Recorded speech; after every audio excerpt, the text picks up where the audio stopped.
राजेश, जिसको नई नई जगह देखना पसंद था, उसने अपने गांव के पास एक तालाब के बारे में कहानियां सुनी थी, जिसके बारे में कहा जाता था कि वहां मरे हुए लोगों की आत्माएं भटकती है। उसने एक रात फ्लैशलाइट और कैमरे से लैस होकर खुद इसकी जांच करने का फैसला किया, क्योंकि उसे मनगढ़ंत कहानियों पर विश्वास नहीं था। अंधेरे जंगल में तकरीबन आधे घंटे तक चलने के बाद आखिरकार वो उस तालाब के पास पहुंच ही गया। चांद की रोशनी को प्रतिबिंबित करते हुए तालाब शांत और निर्मल लग रहा था। जैसे ही राजेश पानी के पास पहुंचा, उसे अपनी रीढ़ की हड्डी में ठंडक महसूस हुआ। तभी उसकी ध्यान तालाब के बीच पानी पे तैरता हुआ कुछ दिखा, कुछ ऐसा जो मानव शरीर जैसा लग रहा था। ये देखते ही वो हांफने लगा और एक कदम पीछे हट गया। वो भागना चाहता था, लेकिन उसकी जिज्ञासा उस पर हावी हो गई। उसने सब पर टॉर्च की रोशनी डाली तो क्या देखा, वो सफ़ेद साड़ी पहने एक महिला थी।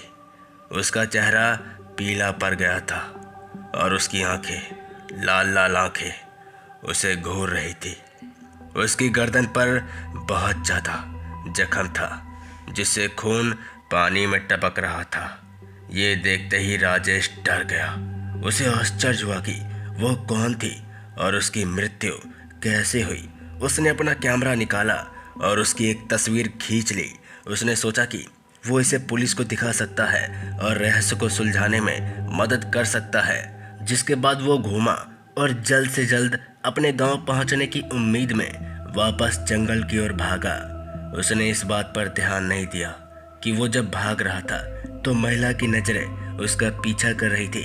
उसने उसकी आवाज नहीं सुनी जो उसके कान में फुसफुसा रही थी। तुमने मुझे क्यों छोड़ दिया? मेरे पास वापस आओ, तालाब के पास वापस आओ।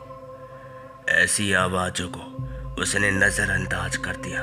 वो अपने गांव पहुंचा और अपने घर की ओर भागा। उसने अपने पीछे दरवाजा बंद कर लिया और राहत की सांस ली। फिर जब उसने अपने कैमरे की ओर देखा तो पाया कि उसने जो जो फोटो ली हुई थी वो धुंधली थी।